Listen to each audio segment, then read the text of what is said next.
Okay, so magkano nga ba ang tax refund na nakuha namin? Maganda pala mamili sa Walmart pag mga last minute kasi look, from $10 to naging 7. Nakita ng asawa ko $7. Then, nung kumuha ako, naging 5 na lang siya. And lastly, bago mag-close 30 minutes before, naging 3.65. Oh, di ba? Sulit. Nakatipid.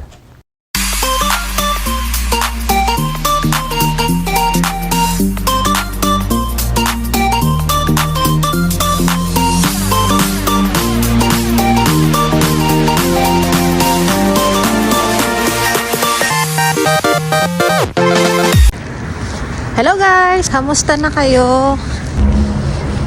Ngayon lang kami nakapag-vlog kasi hindi naman kami nalabas masyado at kahit spring na, malamig pa rin. Namili-mili para sa day off. Day off na namin bukas and sa Tuesday. And may solar eclipse bukas. Di kami lalabas para safe.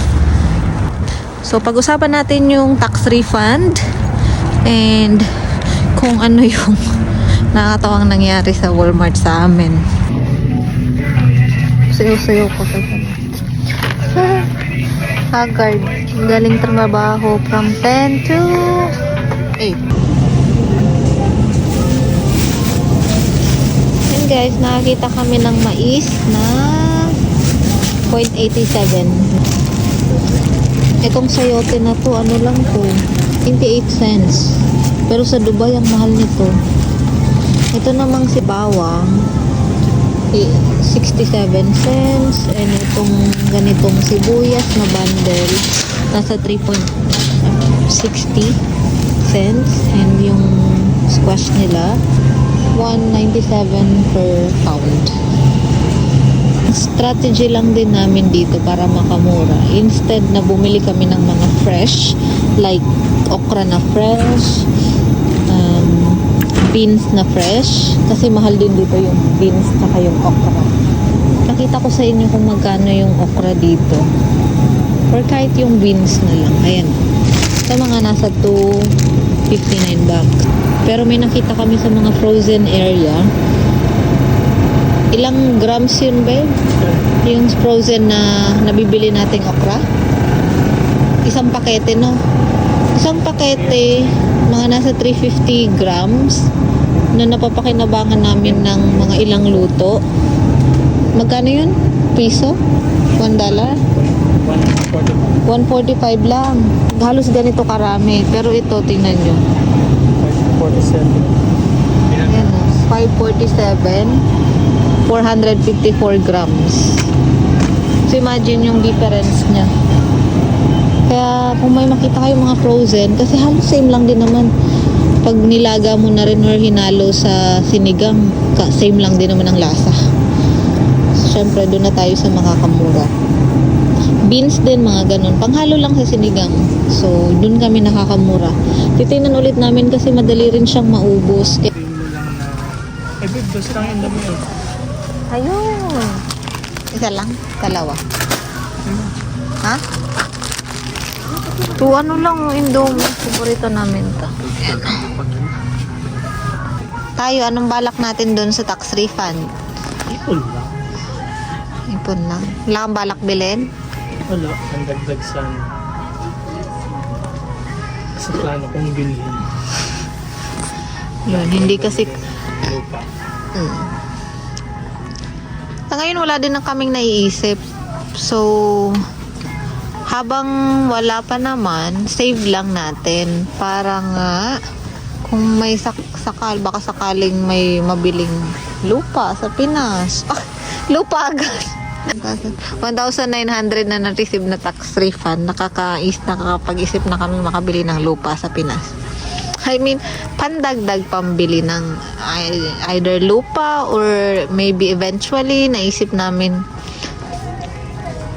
bumili ng bahay din dito. So far, wala naman kaming planong bilhin. Unlike sa iba na nakabili na ng mga bagong sapatos, bagong damit, bagong jacket. Pares kami practical. Kuripot. Kuripot kami sa pero sa pagkain hindi. Kasi mahilig nga siya magluto. Pero sa mga bagay-bagay, hindi kami ganun masyadong bili-bili. Kita ko yung sinasabi ko sa inyong frozen. Ayan. Okay. 117 lang siya.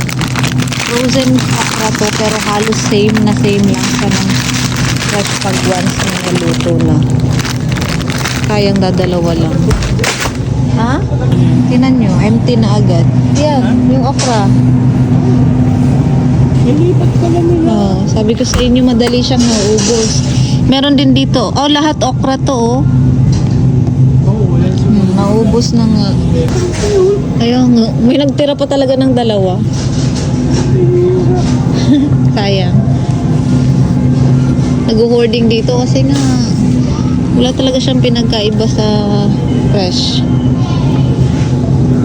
Stock mo lang siya sa freezer. Tapos pa nagsisinigang, lagay-lagay lang. So yun na nga, the more na kumikita ka dito and malaki income mo, the more na may malaking babayaran mong tax.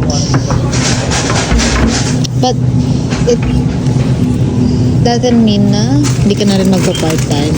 Siyempre, depende pa rin yun. Kung malaki naman yung kitaan sa part-time, why not, diba? Yun nga lang, pagdating ng tax refund, don't expect. Ayan. Magkano to, Beth? 500 grams. Ayan na, 257 lang siya. May broccoli din. Then sa ngayon, may enjoy pa namin yung refund. Pero for sure, pag medyo lumaki-laki na rin yung income, saktuhan na lang din.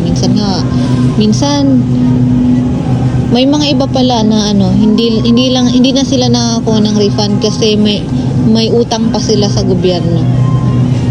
Like, nandun din yun sa tax refund or sa sa computation kung sila yung magre-refund ng pera sa mga overpayment mo or ikaw yung may utang sa government kasi may mga may mga side hustle ka na hindi na i-declare last time tapos na i-declare mo ngayon, so ikaw pa yung may babayaran sa kanila. Mga ganong instances. May nagtanong pala sa akin kung saan kami nakakabili ng mga jacket na mura. Actually, wala pa kami napupuntahan na thrift store dito. Nung nanonood pa lang ako ng YouTube noon, nung nasa Dubai ako. Ang dami ko nakikita na may mga thrift store, pero dito wala pa kami napupuntahan. Siguro, meron din, kaso wala nga kaming sasakyan para papuntahan yun. So, bumibili kami dito sa mall. Ang pangalan ng mall is Sport Check, para din siyang Sun and Sun Sport. Yun. Pero nagsisale din sila ng malalaki din. Minsan nga kumukuha lang din ako, nabili lang din ako sa pangbata. Itong jacket ko na maroon, pangbata lang din to kasi mas mura-mura. Kasya naman siya sa akin. So, i-tutor ko kayo once na nag-sale yung mall. Sa ngayon kasi wala pang sale. So, hindi rin siya advisable na ipakita ko sa inyo kasi nga mahal din talaga yung bilihin dito.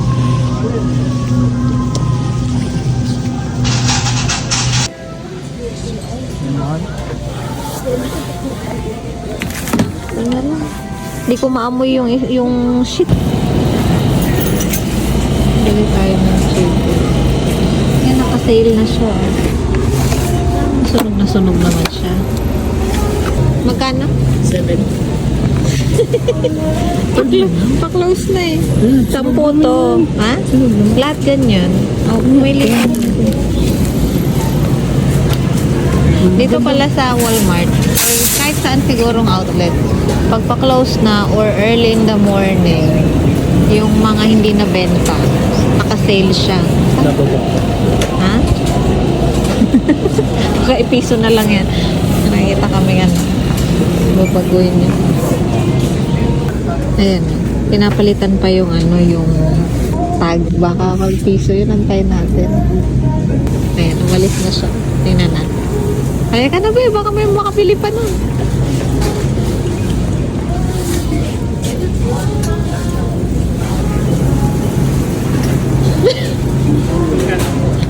$3.20.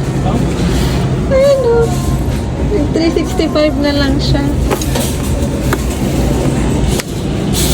Ay, Rico. Paano na? Babe, tinapay naman yan. Sige. Ano yun? Ilang minuto lang kami palakad-lakad, naging 365 na lang. Mga dos na lang siguro. Ganda pa nga.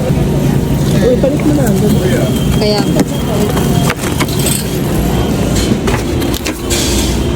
kunin na lang natin.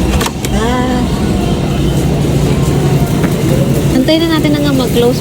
Baka ibigay na lang ng libre yun. Rest na lang. Nakakatuwa. Ganito yan dito sa Canada. Mag-grocery kayo pag pa-close na o kaya Samantalang binibili natin early in the sa Hong Kong. morning. Oh, original price niyan $10. Ang gaganda ng mga prutas dito. Bawang-bawang. Lutong, sarap, fresh na fresh. Pumasok kasi pala kami 8 something na hanggang 10 lang tong Walmart. Kasi nga from work nag-direct na kami dito. And ngayon, anong oras na ba ngayon? 9:26. So magko-close na siya kaya binababa. Gan din dito guys, oh. Nasa 1.57 lang din. So huwag kayong mag-alala. Aswete, siligang sa sampalok, mga seasoning. Ayan, may dingdong. Ayan, may piatos. Ito lang yung side ng Filipino dito. May Milo din dito. Ubusan lang kasi talaga dito. Pag di mo na timing. Bili ka na, maubos na. Hindi, madami pa yun. Dito naman sa part na to, ito yung Asian side. Tawag dito? Mga seasoning mix din. Biryani, butter chicken. Nabili kami dyan naman ng butter chicken kasi nagluluto rin si June, si asawa, ng butter chicken at paparesan lang namin ng naan bread. Ako, sarap. Kakamisang Dubai. Sa Dubai, lalabas lang kami, pupunta dun sa mga stores, sa mga pagbaba ng Riga. Sarap na kami sa dun. Butter chicken tsaka biryani. Yun ang paborito namin. And chai. Minsan nga yung naan bread, sinasawsaw ko pa sa chai. Sarap kayo. Sarap balikan, nakakamiss, syempre. Kung may babalikan naman akong bansa, like super settled ka na and for vacation, Dubai for sure. Cornstarch. Ito hindi mawawala. Coconut.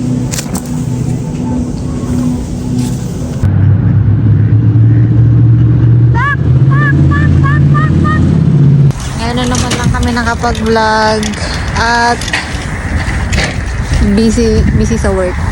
Charot. Wala din may content. So, nag-grocery lang kami para bukas. Hindi na kami lalabas.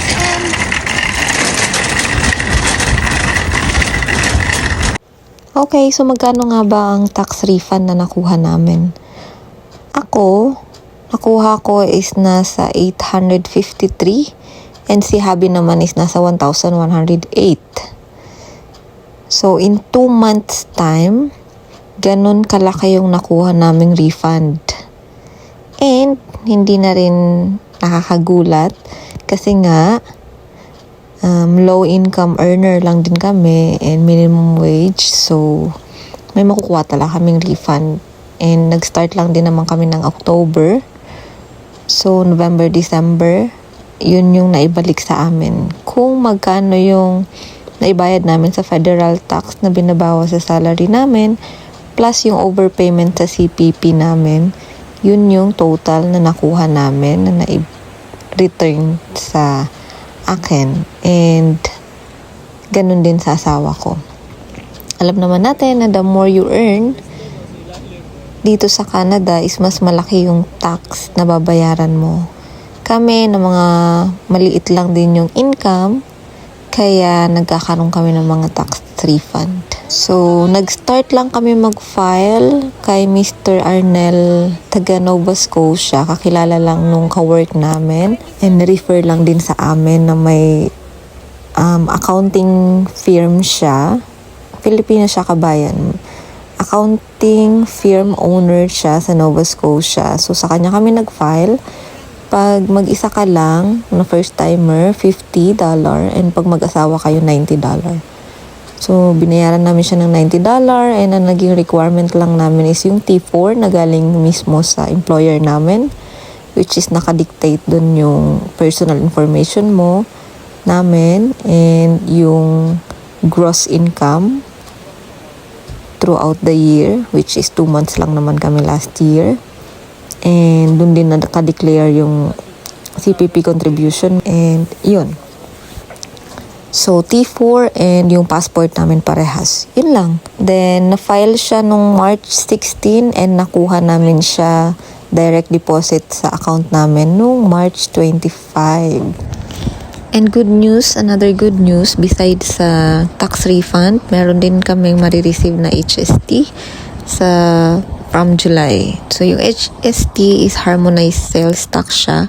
Combination siya ng federal tax and provincial tax sa mga goods and services. So, based dun sa computation sa akin, may marireceive ako nasa $598 from July. Si Habi, nakita ko sa computation niya wala. It's maybe because mas ginamit ko yung card ko noon sa pag-grocery kesa dun sa card niya. But I'm not sure. Pero yun, may marireceive pa rin tayong 500 plus.